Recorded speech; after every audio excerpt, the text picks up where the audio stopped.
We have started to record the most recent session of SPCH 1113, Introduction to Public Speaking, for the first summer session. It is Wednesday, June 12th, 2024. We are officially at the halfway point of the term. This is session 10 of 19 scheduled. I have the syllabus on the screen to begin today to remind you that there are 100 points to be earned in the course. 20 points, including this week, for each of the four major graded speeches. Then we have 10 points for the self-evaluation speech critique, which is a huge part of your overall improvement, obviously, in an online circumstance like this, and class participation. And it's important that you be aware when you're going through the entire course, I don't get overly concerned about a particular score for a week. Where are you at the end of June? 90, 80, 70, A, B, or C? Hopefully nothing worse. The self-evaluation speech critique, you should start thinking about that now. I'm going to put the checklist up on the screen in just a moment to remind you as to how you can always prepare or self-analyze by watching all of those video outtakes of presentations that we'll never see. Same thing happens to me whenever I'm looking at my Loom library. Class participation, when you go into Blackboard Ultra, I know when you've gone in, make certain that you watch the videos. I would probably watch some of them more than once. My guess is when you go there or to my YouTube channel, there's going to be someone from this course or someone from a previous course that you really like. Their stylistic approach on camera, what they're doing aesthetically with their slides, the creative approach they bring to everything that they do.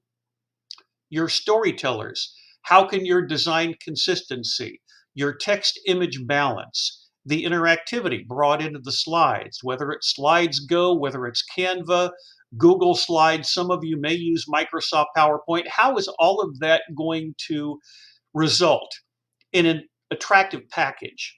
Whether it's demonstrative last week, informative this week, persuasive next week, concluding the term in a few weeks with the wildcard speeches. So the self-evaluation speech critique is meant to be a positive look at your content, delivery, and visuals. Hopefully, it's only going to get better as you progress, whether you stay at Southern Arkansas University and give verbal presentations in other courses, or you go somewhere else. But that's what the 100 points in the course consists of. The element of visualizing success. So even though technically we begin today, you have until 5:30 p.m. tomorrow to submit all of your data to my SAU email address. Realistically, I will not start recording until about 7 p.m. If any of you have any connectivity issues, I know some of you went on a field trip this week. You need a little bit of extra time, that's fine. But I would like as many presentations recorded in real time Thursday so we can put it on the website, put it on Blackboard Ultra, put it on my YouTube channel for posterity. Now let's move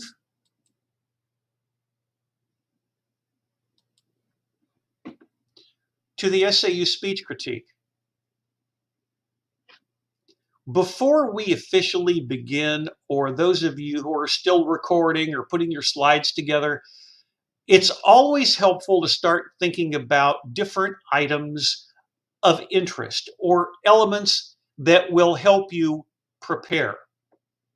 So again, with feeling, when we're looking at content, and I got a little bit ahead of myself last week when I was indicating, even though probably I'm the only one who picked up on it, I was mentioning that there are 8 items in each of these areas when in fact there are only 7. In the past, I've experimented with 8, but of these 7 with content, is your research, especially for informing, thorough, organization, logical, introduction, relevant, main and supporting points apparent, conclusion compelling, fairness inclusive, analysis thoughtful. Think about all of the materials that are available not only at my website with outlines, outlines with audio, outlines with video, but on my YouTube channel, and what's available for you to examine with all of those topics at Blackboard Ultra. And I'm going to be showing you 4 of those in a few minutes. Regarding extemporaneous quality, is it continuous?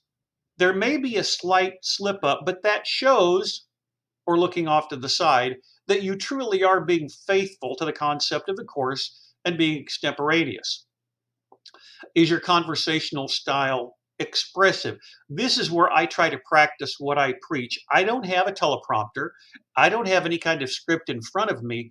I try to be as extemporaneous as possible. But like you, there will be takes that no one ever sees where my beginning might be a little bit different on another take. A visual might be different. The way that I approach a topic might not be the same as what you're currently seeing. Is your eye contact full as much as possible, looking at your slides, depending upon where your webcam is, or if you're shooting off of a cell phone? And one of the presentations you'll see today, like what we've seen earlier in the week, both Monday and Tuesday, I am intentionally including speeches that were shot off of cell phones, and the graphics were done differently and not on Loom or Microsoft SharePoint. Articulation, enunciation. Is it clear? That's why I mentioned yesterday, sometimes it's helpful, in addition to muting the audio, putting it out closed captioning.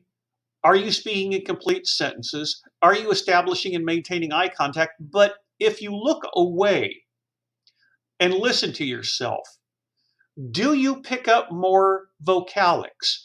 Ers, ahs, ums, us. I'm intentionally looking away from the camera on purpose. Like, you know, kinda, wanna, gonna, I mean. Those items with grammar or slang, you look off to the side.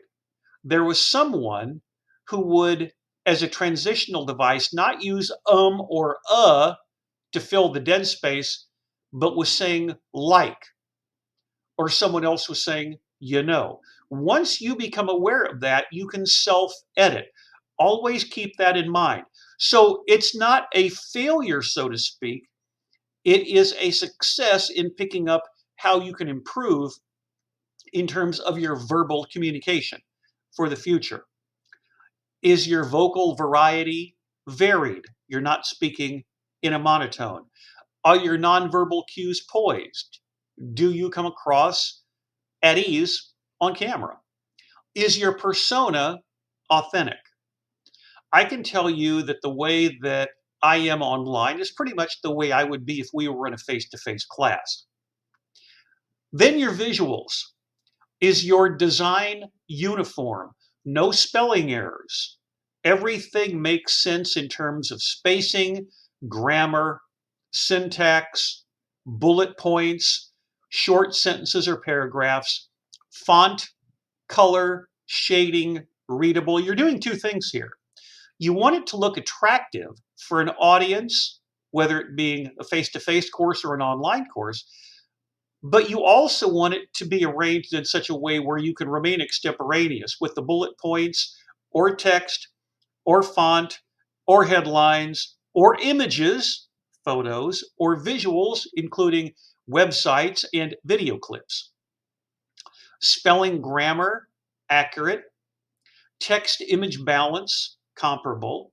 Interactivity, recurrent, which is why you always need to have your headphones plugged in, as mine are now, so you're not getting an echo if you ever play audio or video during a presentation. Is your storytelling dynamic? And are your aesthetics engaging? So 21, not 24, total items in those three categories that you can play around with. And I know some of you, especially in the Upward Bound program, may be working with people looking over their shoulder for assignments. Does this video make sense? Does this outline hang together? That's okay. If someone is looking over your shoulder giving you assistance, I have no problems with that whatsoever. The bottom line to me is the overall product that you are presenting in class. Why I said at the end of our session yesterday, I am a glass half full person. Let's move on to the course speech schedule. I showed you this yesterday. Curry, Davis, Johnson, Knuckles, Rutherford, Thompson, Torrance, everything being given to me no later than Thursday at 5:30. So I can record, post it on Blackboard Ultra first. Then you can sit back and relax, enjoy a nice long weekend, and start visualizing what you might like to persuade the audience about coming up in a little more than a week. But let's not get ahead of ourselves. I have 4 representative informative speeches to play today. The first one that you are going to see is from the 2023 homecoming queen, Essence Thomas.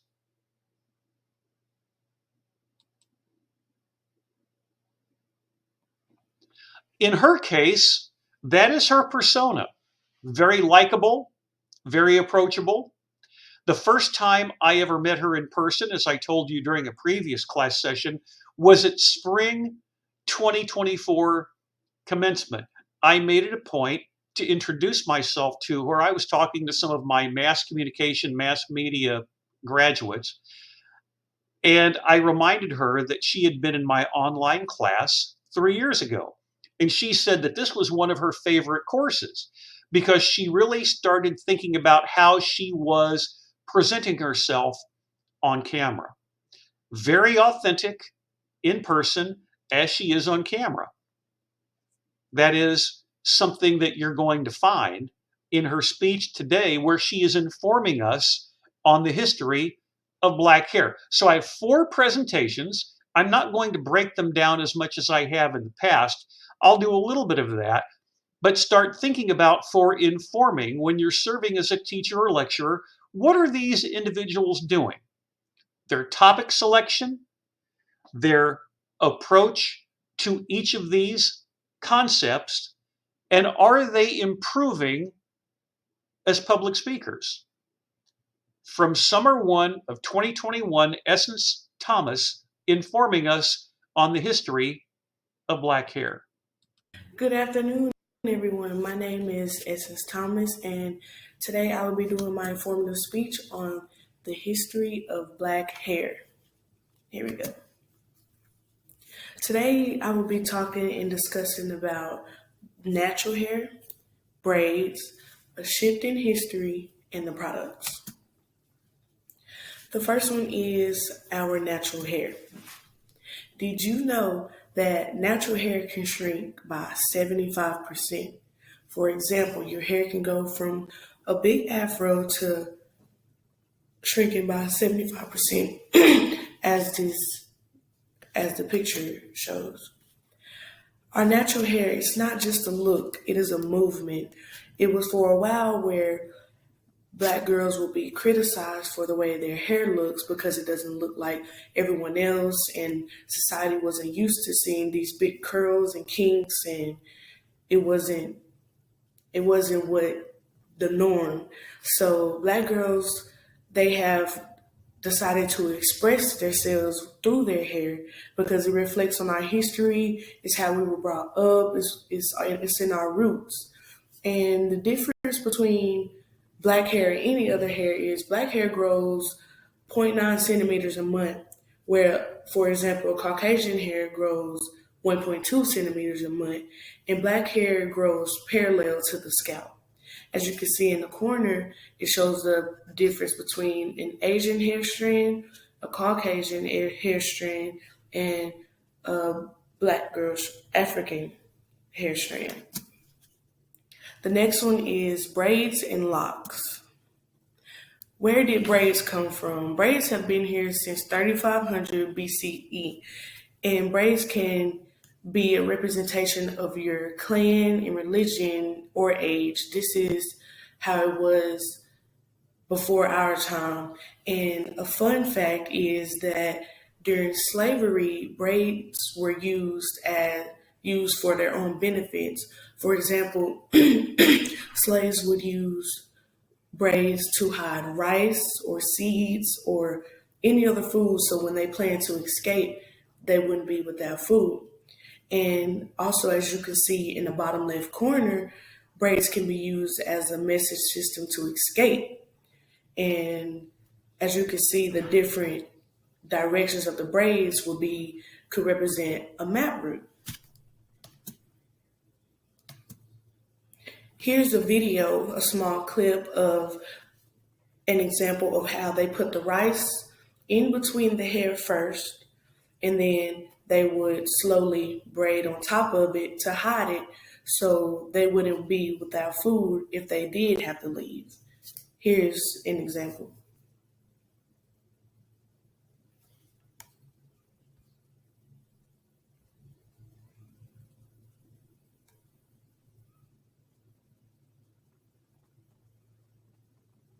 As you can see, she's braiding carefully on top of it, and now the rice is completely hidden. This method was used often during slavery.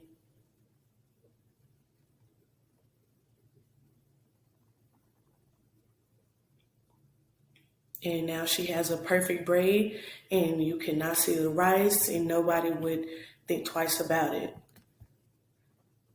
Next, we're going to talk about how black hair took a shift in history. So black hair became a big topic back then. It became a big topic because people weren't used to it. They didn't know what to do. So celebrities decided to use it for their own benefit and decided to use it as, I'm going to use my hair to define who I am. So now famous celebrities such as Janet Jackson, Cicely Tyson, and Beyonce, they have all decided to express their roots and use the weaving techniques and showcase this is what black hair is, and they are not ashamed of it. It became an expression of self-appreciation and self-love. And here's an increase of racism in the last years. As you can see, in 2016, it went from 30%, in 2018 to 60%, and 2020 it went from 80%, and it is currently still increasing to this day. Here's a quote that is appropriate for this occasion. It says, "My hair doesn't need to be fixed. Society's view of beauty is what's broken." Amen. And this was said by Natural Crowns. This is an example of black hair products that were invented because black hair has a different texture and a different need than any other definition of hair. So as you can see in the first picture, this was invented by Madam C.J. Walker, who was the first black millionaire, actually, and she was the first one to invent a hair straightening product. Second is Cantu. It is very popular today. And third is pink oil, which is still popular today. And the fourth one is olive oil, which pink oil and olive oil kind of have the same purpose. As you can see on the outside is the history of black hair in the past. And this video is showing our black hair today.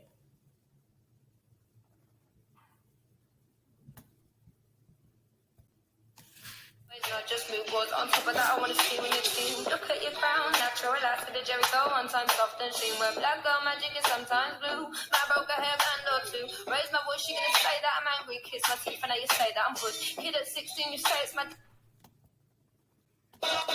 you said that shows the black hair today. And I want to thank you all for watching my presentation. I really hope you learned something about black hair or outside of your religion or race. And thank you for watching. And that is the end of her presentation. Let's see. And here's my works cited. And she puts her works cited. That's not a requirement for this course. Two things jump out to me whenever I watch presentations as the term progresses, whether it's fall, summer, or spring. The level of comfort that all of you have on camera and your deliveries in time become much more smooth, not necessarily hesitant or jerky. I'm going to do this a little bit differently today by focusing on the slides that each individual has, while you can examine the spelling, the webcam, the level of professionalism that each student brings, but just randomly scrolling through with the history of black hair, that it can shrink, the different items that she has as bullet points for natural hair. We might not get through every slide, but you get an idea about the design consistency all the way through. Color, font size, discusses braids, and this is a video clip. Here's a video, a small clip of an example of how they put the right. Notice what she does here. If you want to include video and talk over it, then you would just mute whatever this particular video is and talk. But if you want to play the audio, that's certainly acceptable too, whatever you think is appropriate. In this case, she muted the audio and put up the closed captioning so you could find in real time the hair was being worked on with rice being included in it. More on the history. Black hair today with hairstyles from media personalities.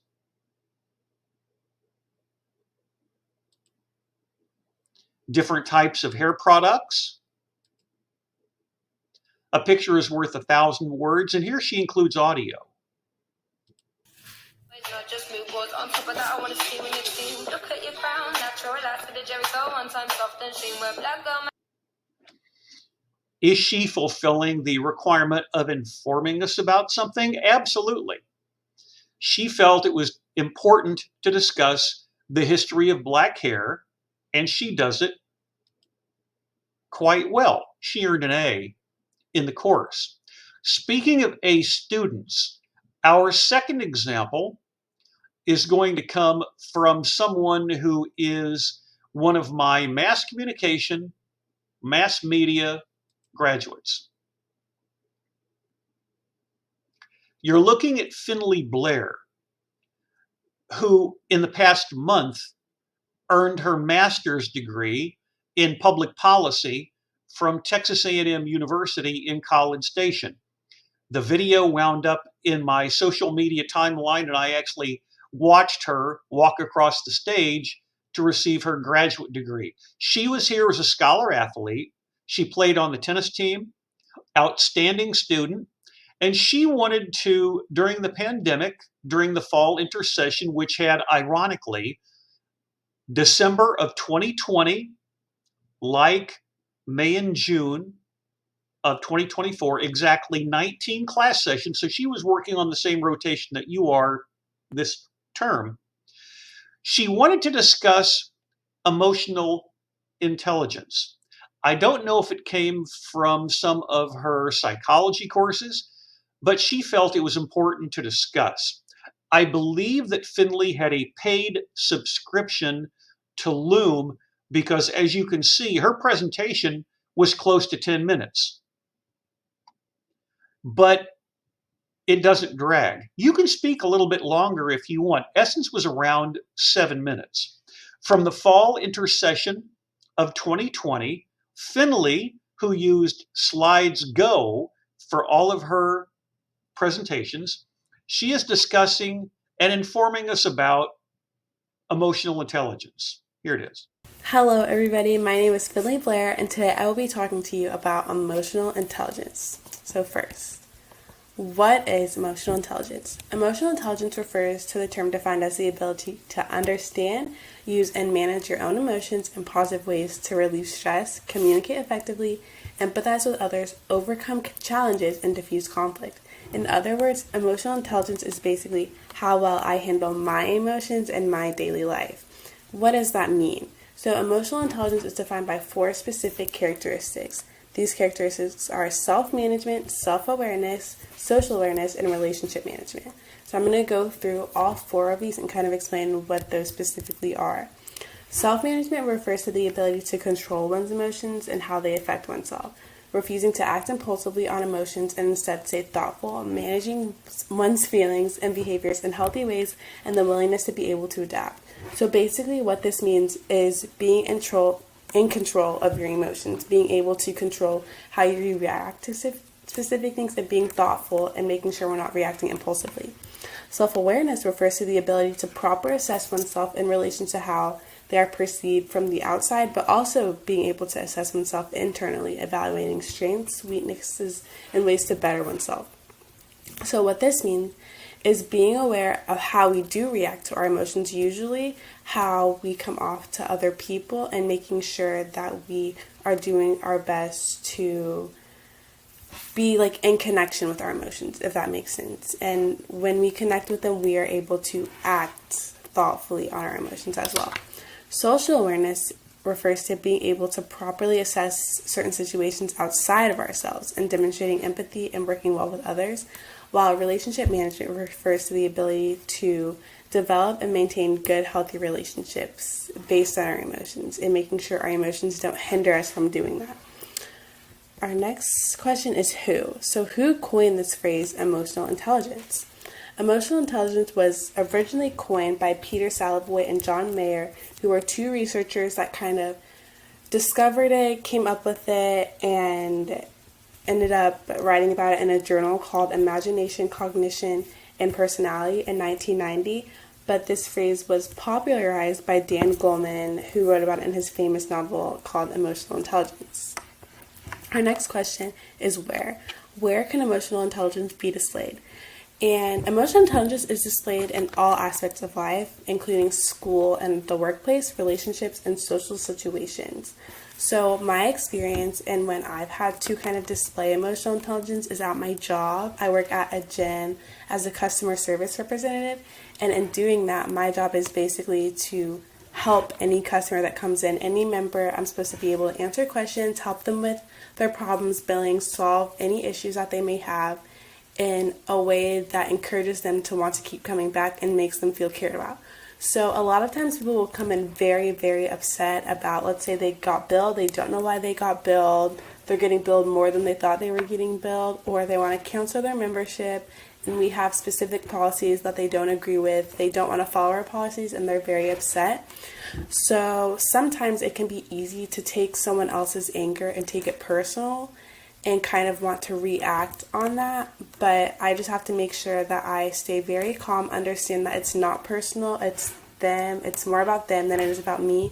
And once I'm able to understand that, I'm able to kind of check myself and make sure that I don't react impulsively and make sure that I just focus on solving the problem and staying very thoughtful, and the whole time just being very focused and understanding the goal at hand.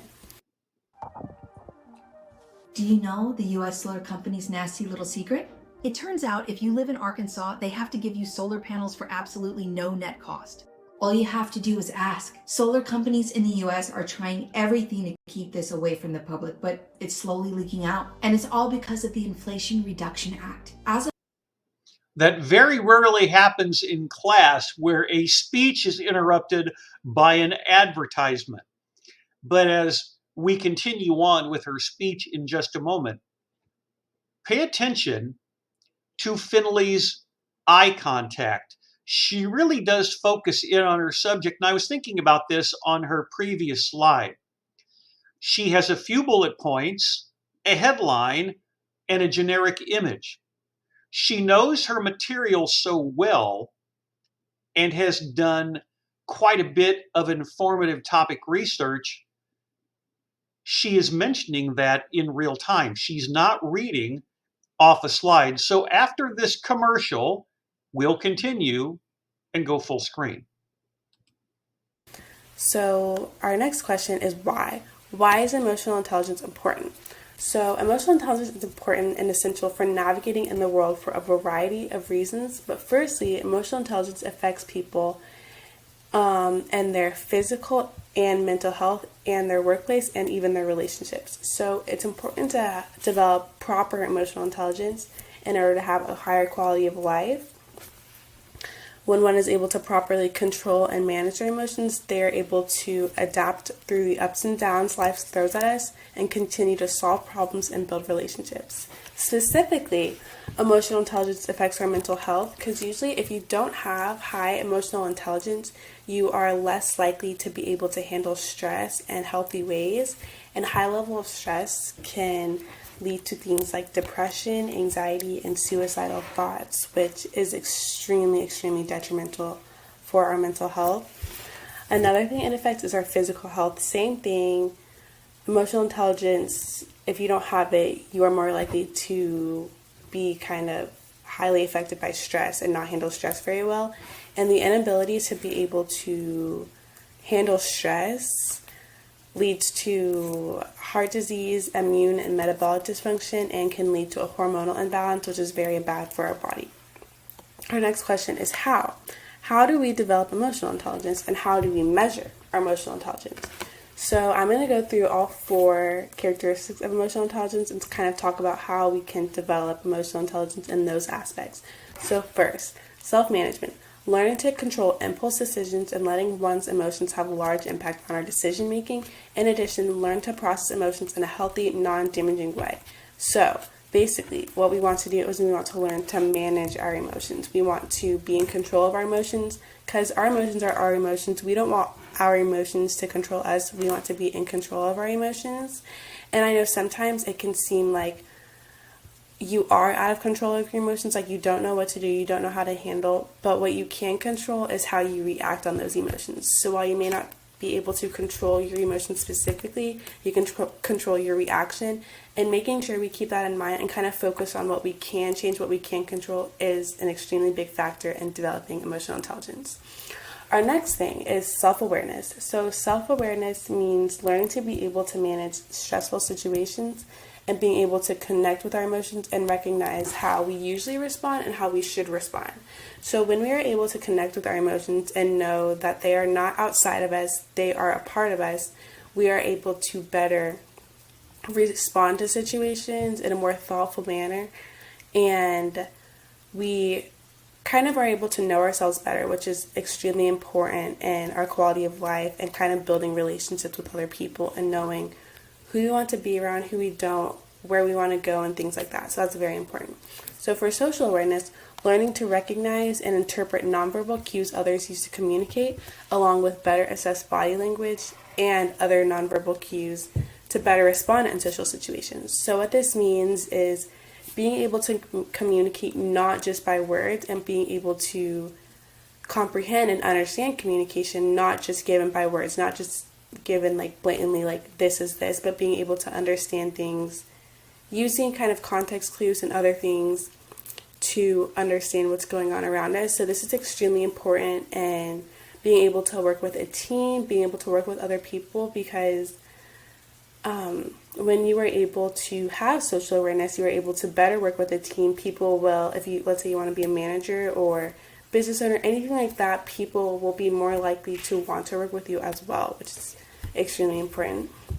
And then relationship management is learning to use nonverbal communication and better navigate confrontation and see confrontation as an opportunity to grow, learn, and grow closer to others, and adopting healthy ways to relieve stress. So what this means is kind of Sometimes in confrontation, we think we are right, we know we are right, and so we want to prove that to the other person. So we get into this argument about kind of like wanting to prove ourselves, but instead we should look at confrontation as a way to better understand another person's point of view.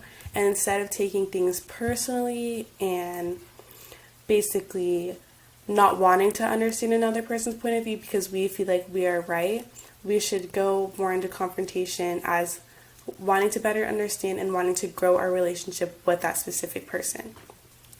And how we measure our emotional intelligence is basically how well you are able to handle stressful situations and how much influence your emotions have over your decision making.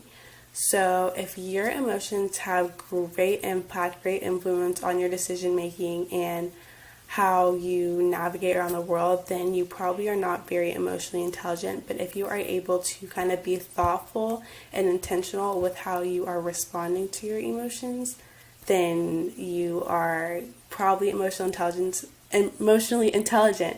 But the thing to know is everyone has room to grow. Everyone has room to kind of be more emotionally intelligent. And so we just need to make sure that we are focusing on that, focusing on ways to better ourselves all the time. And that concludes my speech about emotional intelligence. The first thing that you notice, obviously, in this case, from Finley, previously from Essence, and coming up shortly with our final two speakers of the day, they know their subject matter very well, which is the key to extemporaneous speaking.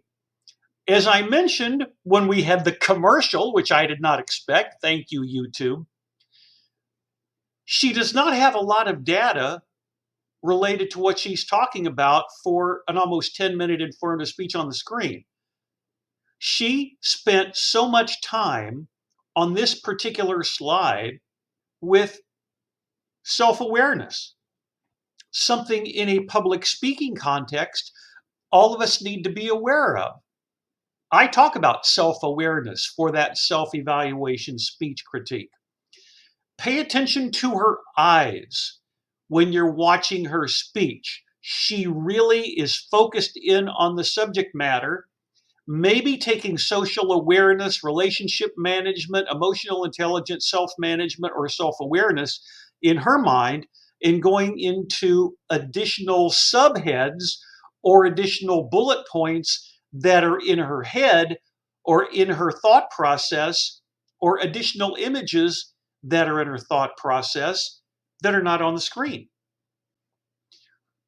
Now let's just go back, as we did with Essence, for the history of black hair, paying attention to the slides. Title slide for emotional intelligence, also noticing where she is with the webcam. What is it?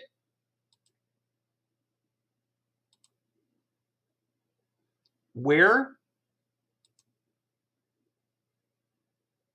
At the same time, and the silence is intentional. Look at her slides, look at her storytelling, then pay attention to her eye contact, and occasionally, where is she looking? She might not be looking anywhere other than to focus on what she is mentioning in the moment. Why? How?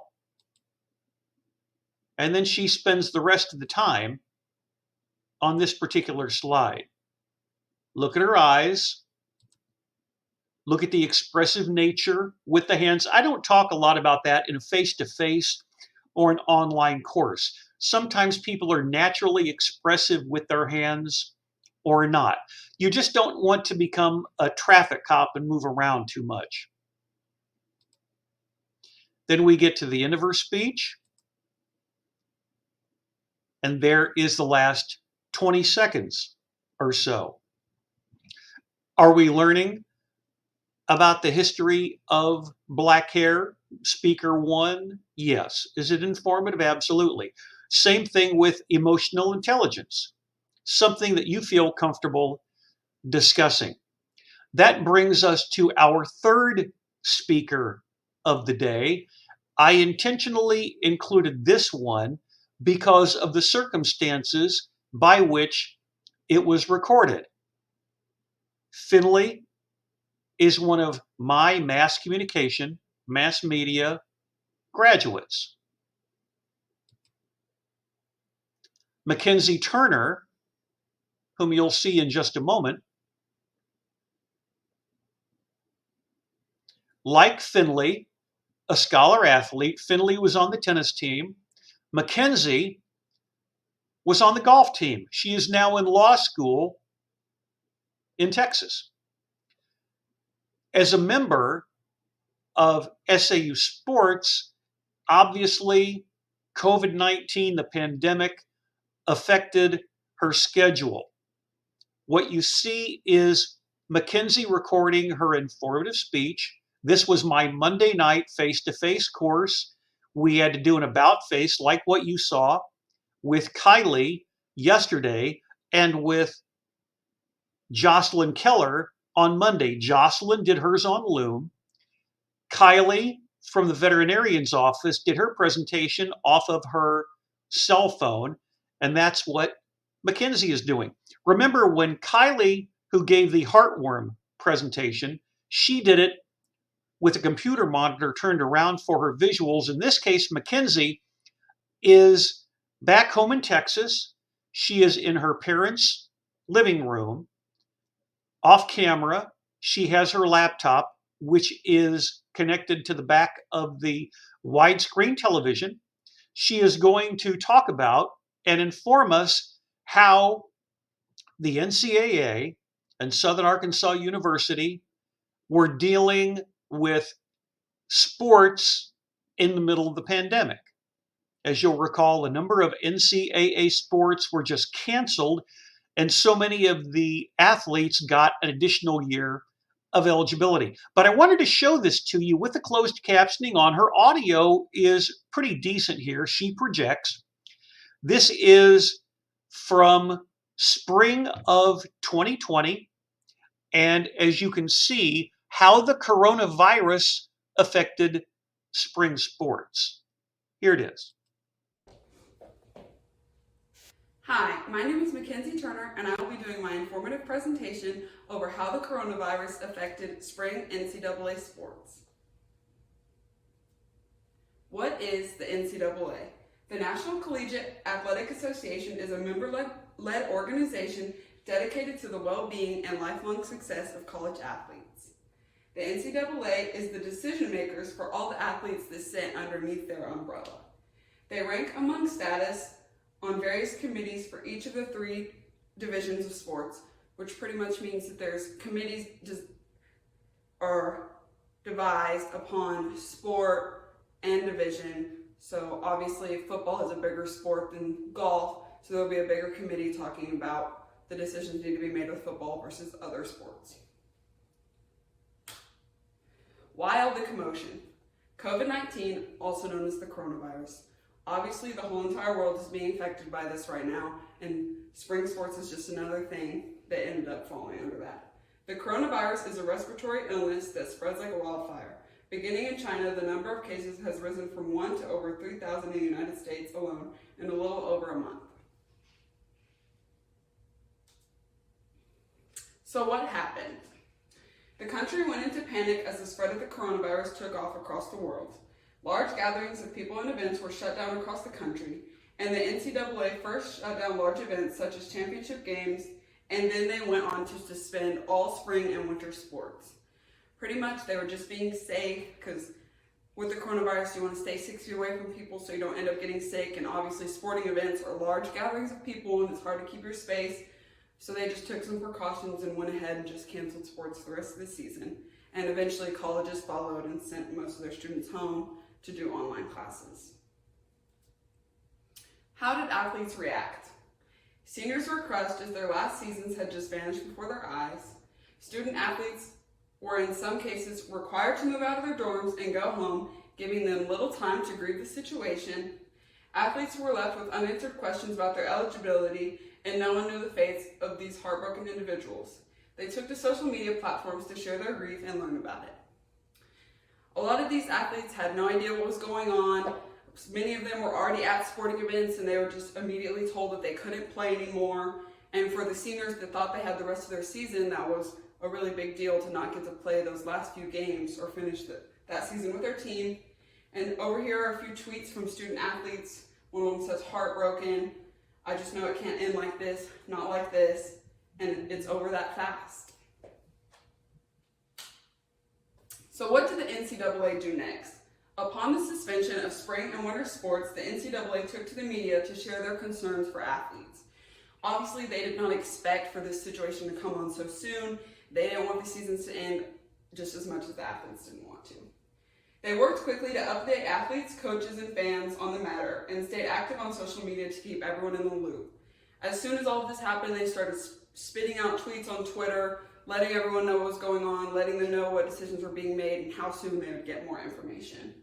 The NCAA granted spring and winter sports another year of eligibility to make up for the devastating loss. For these athletes, the damage was measured in sadness. So this means that sports such as softball, baseball, golf, track and field, all those sports were granted another year of eligibility, which means even though they were about halfway through their season, they get to play a whole nother season, which is really great because I know for a lot of these athletes, it was a really big deal to lose that year, especially for the seniors. Will the seniors stay? While it may seem last minute and many have plans already set, a majority will stay. Just from personal knowledge, as being an athlete, I know a lot of the people at our school will be staying. Once you've played a sport for this long, you're in college, you're dedicated to your team, you've been playing it for 4 years, you don't want to leave that soon, you don't want to leave on that note. For most seniors, these sports have been a part of their lives for years and they are not ready to let that go. For athletes trying to make it professional level, this is just another year for them to become their very best. While many of them might go on already, some of them need that extra year to better themselves and get to the point where they want to be before they try to take it to the next level. Non-seniors were also given another chance to play and may do so at their institution or carried on into higher education somewhere. As a sophomore, I was granted another year, and I think it's great because I'll be able to tack that year on at the end, maybe get some more money while I'm finishing my school, or be able to stretch out my school a little bit, have some more time to deal with that. And that's all I have for you today. Thank you. What you see with Mackenzie is really the height of being a quality extemporaneous speaker. Focusing, looking at her webcam, always checking with her laptop to make certain that the correct graphics are on the screen, looking at her graphics behind her or her slides, and then projecting out to the audience. It was very natural for her because at that point, her demonstrative speech during the Monday night course was face-to-face. So she did not really have any problem setting up her webcam and then projecting out to an audience. Let's take off the closed captioning, and as have we been doing with everyone else, examine her slides. There's the title slide, looking directly at the camera. Then moving into what is the NCAA, because not everyone knows what the organization is, not everyone is sports fans. And by the way, her design consistency, even though you can't really tell here, is very good. Nothing that calls attention to itself in terms of misspellings or design consistency. Look at her body language. Why all the commotion? With the coronavirus image on the left-hand side, and then again, looking toward the camera in a moment. So what happened? Being extemporaneous, she is focusing on all of those bullet points, all of the material behind her, and this is where, depending upon what you think is important, you may have bullet points or short sentences or quotations that are a bit longer that help you remain spontaneous throughout your presentation. Sometimes that's your security blanket. It all depends upon what your approach is and what makes you feel comfortable. How did the athletes react? Again, many of them had at least 1 or 2 additional years of NCAA eligibility added. There you can tell, looking off to the side, she's focusing on athletes' reactions, looking back at the camera, still being extemporaneous, getting ready to move to the next slide, looking down at her laptop, which is off camera.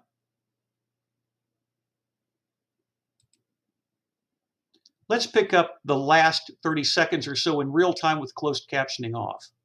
Were also given another chance to play and may do so at their institution or carried on into higher education somewhere. As a sophomore, I was granted another year, and I think it's great because I'll be able to tack that year on at the end, maybe get some more money while I'm finishing my school, or be able to stretch out my school a little bit, have some more time to deal with that. And that's all I have for you today. Thank you. Very well done with each of our 3 presenters so far. Again, are we being informed about how NCAA sports, including those at Southern Arkansas University, how the spring sports were being affected by the coronavirus pandemic? And considering the fact that we had only been off campus for a few weeks at the time that she gave this presentation, it is very well done. And most importantly, factually speaking, it holds up 4 years later. Our last speaker of the day has a topic which is not as serious, but you can inform us about anything and still be really thoughtful. We're concluding the day with a Summer 1 2023 informative speech on history, in this case, of the Nintendo Wii.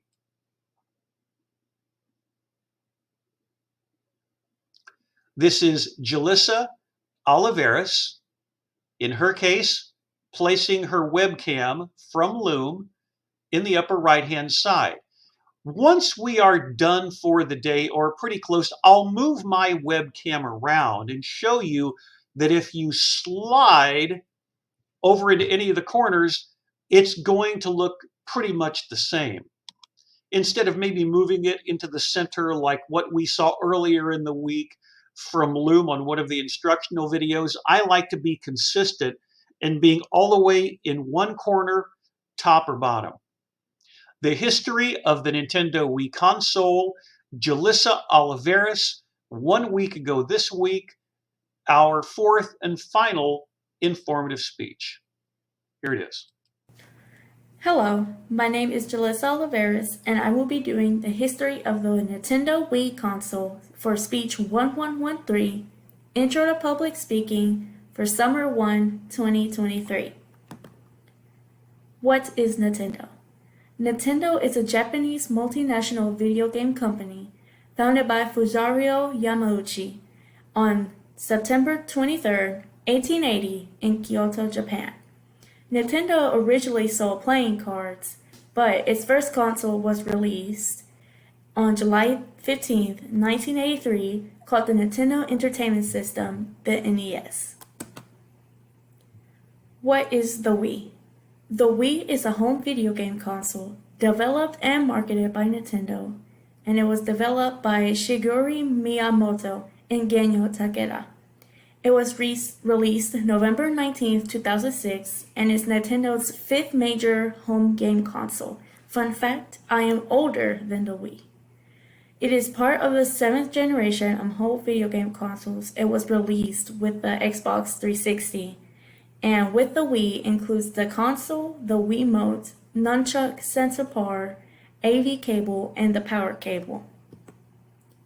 When the Wii started, it sold 600,000 units within the first 8 days. Its first game was Wii Sports, which was released with the purchase of the Wii console. Wii Sports contains the games tennis, bowling, baseball, golf, boxing, training games, and an own testing game. The prime of the Wii was in 2009 when it sold its most consoles with 26 million sold. The top Wii game of 2009 was New Super Mario Bros. Wii. Here is a trailer of it that was shown at E3.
So, what is really interesting about it actually is that when it was showed at E3, it actually looks a lot different from how it is now.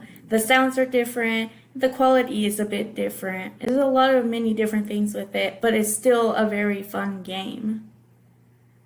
So, the Wii today is discontinued because it was discontinued back October 2013, but it's still actively used worldwide. I myself still use it. It's released in 2006, made a big impact. Since its release, it has sold 101.63 million consoles, and Wii Sports still continues to be the highest selling game for all of the Wii games. The 4 popular Wii games are Wii Sports with 82.9 million sales, Mario Kart Wii with 37.38 million sales, Wii Sports Resorts with 33.14 million sales, and New Super Mario Bros. Wii with 30.32 million sales. I play myself all these games. They're all equally fun. Thank you so much for my presentation. Have a great day. Look how long she waits. Probably at least 3 to 4 seconds minimum before she wraps it up. Before I minimize the screen as I've been doing for everyone else, always consider where your webcam is going to be. I'll go ahead and show you this right now. After you've constructed your slides, do you want to be in the default position on Loom, which is bottom left? Again, just sliding as far as I can go so it's consistent, left bottom or right bottom. I'm sorry, Jalissa, but I'm going to cover you up. Again, being consistent all the way up, not moving it over to the middle or to the bottom. And again, being consistent all the way on top. So I am all the way in one corner, top or bottom, not in the middle. See if I can do this in real time and not embarrass myself. But I feel like with classes, I don't want to look down on you. That's why I decided to go bottom right, especially for classes. But in her case, the advantage is she's up above the phrase. She doesn't have to worry about moving any of her text around. Whatever feels best in your particular case for the storytelling is fine with me. Let's go to the beginning. Title slide with Nintendo Wii. Webcam, title, course, when it's offered, and the name. Whatever he feels most appropriate, because all of these are going to be saved on one video platform or another. She's right at 5 minutes. Then we get into what is Nintendo with the bullet points. What is the Wii with bullet points? Also looking at her eye contact. Start of the Wii. And she talks about all of the games. And I'm guessing many of you or your friends had these growing up. Then we get to the video clip. And this is what's interesting. Remember, if you want to include video in your presentation with audio, that's fine. One of the reasons for always plugging in your headphones to the unit so we're not hearing an echo. Listen closely to part of this. Was New Super Mario Bros. Wii. Here is a trailer of it that was shown at E3. About 15 seconds or 20.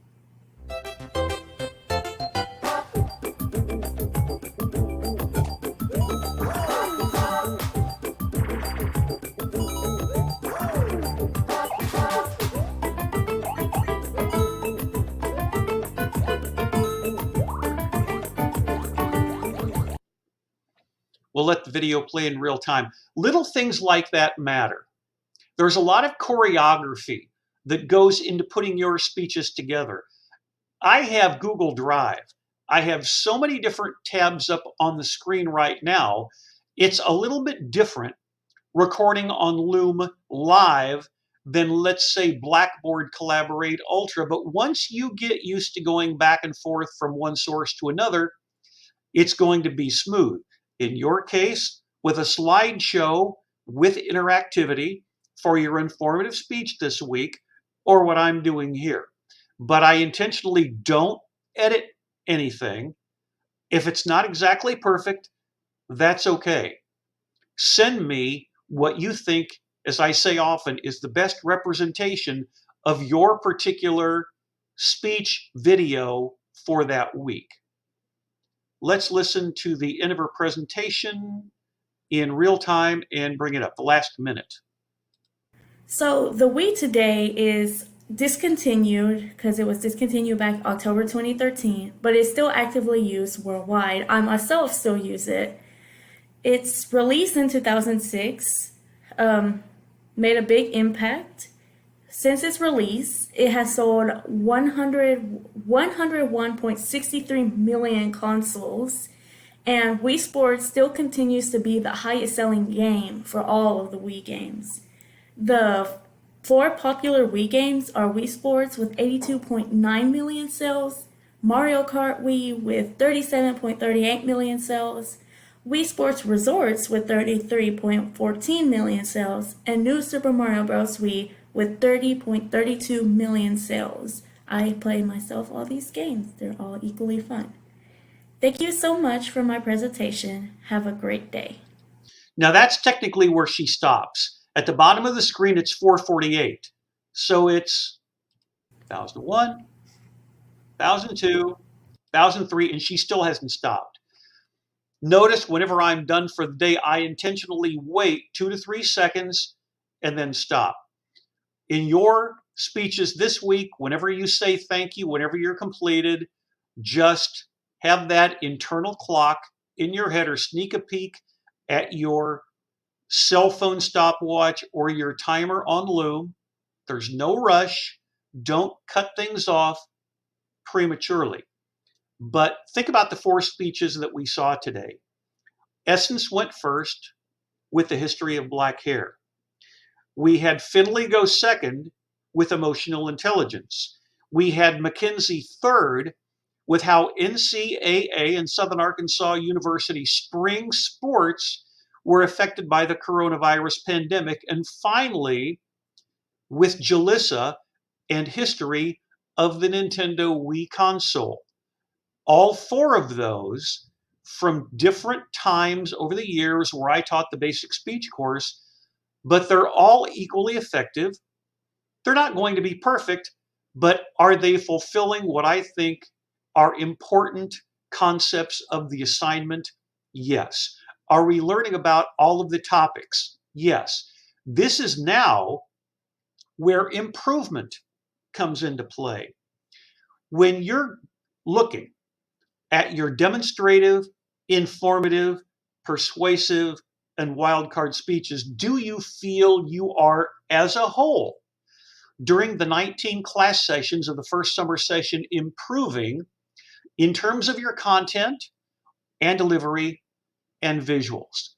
Which is why I will go back to the syllabus at the beginning of the course on a regular basis, like I did today, like I'll go back on a regular basis, like I did today, with the SAU speech critique checklist, just to think, how are all of you going to improve week by week? You'll notice that in my case, with the technology of Loom being new to me, even though students have used it for a long time, I was recording on different platforms. I feel much more comfortable going from one area to another, like a television director would. The way that I'm teaching these courses in real time is not that different to how I would be doing it in a classroom, going from one area to another, which is what I was doing also during the coronavirus pandemic, teaching online where we had no choice. And I had roughly about 425 or so plus presentations that were video. In your case, it's 4 to 6 minutes. You're going to be old pros before too long.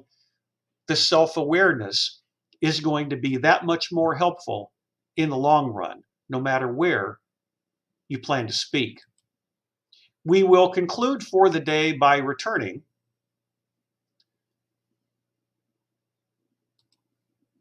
to Blackboard Ultra. This is our first meeting with Blackboard Ultra for the day, but we return to it during the term on a regular basis, remembering that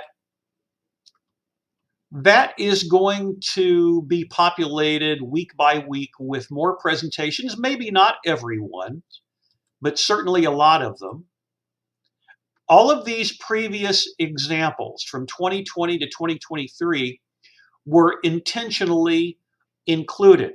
Recall at the end of yesterday's class session, we went to a playlist on my YouTube channel, and you can certainly do that as well. But all of these speeches were shown for the record, those that are informative, from this one up. Our instructor course video, this is the student preview mode, as you can see on the left-hand side. Session 10 will be included shortly. The course syllabus, the itinerary, the speech schedule, the speech critique, Loom, if you need a refresher on getting started. I would probably also maybe consider Slides Go for unique templates on slides. Whenever you saw Finley's on emotional intelligence, she did, as I mentioned during her speech, download materials from Slides Go. Instructor information with a link to my website. You saw examples of previous speeches yesterday. My YouTube channel, my business card, the module overview. We're now at week 3. Then back to announcements.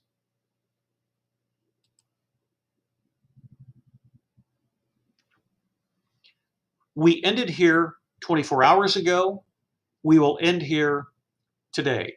Thursday instructor course videos will be recorded and posted in the evenings, weeks 2, 3, 4, and 5. Of course, we're now in week 3, to include all graded speeches for that week. All informative speech videos or links must be submitted to my SAU email address, jereppert@saumag.edu, no later than Thursday, June 13th at 5:30 p.m. Remember to check your sent email file to ensure that a link that you provided on Loom or a slideshow presentation, whether it be in Microsoft SharePoint or Loom, or one of them was a PowerPoint with a video, make certain that you can see it and hear it in your sent file. Never assume because you sent me something that I will receive it. On more than one occasion, students have indicated they have sent me a project, but they got the email address wrong, or later they go into their sent file and realize they sent me an email, but they did not attach their project to it, either the project itself or the link. So always double check. And even though I say 5:30 p.m., probably I'm not going to start to record until at minimum 7 p.m. Taking into account some of you may have connectivity issues. Some of you may be returning from the field trip. I told you earlier, Upward Bound was on one this week. And then always make certain that the take you send me is the one that's going to be included for the record, the one that's going to be graded. Let me do one more thing very quickly. Remind you that content, calendar, announcements, discussions, gradebook, messages, and groups are all available in the student preview mode. content, which is where we spend a lot of our time, calendar, which we have not been to yet. So you can see that I am recording on the 12th of June. Discussions, gradebook, messages, which I will not use, groups, which I will not use. Gradebook is important, and we're all doing fine so far. We may not be perfect, but like I said, I'm a positive person. And then announcements. So I will put that back up for your benefit. You have right now more than 24 hours to make certain that your informative speech videos are exactly the way that you want. May not be 100% perfect, but that's okay. You have the option to choose from a variety of choices before you send it to me so I can memorialize it during tomorrow's class session. If you have any connectivity issues or emergencies, please let me know.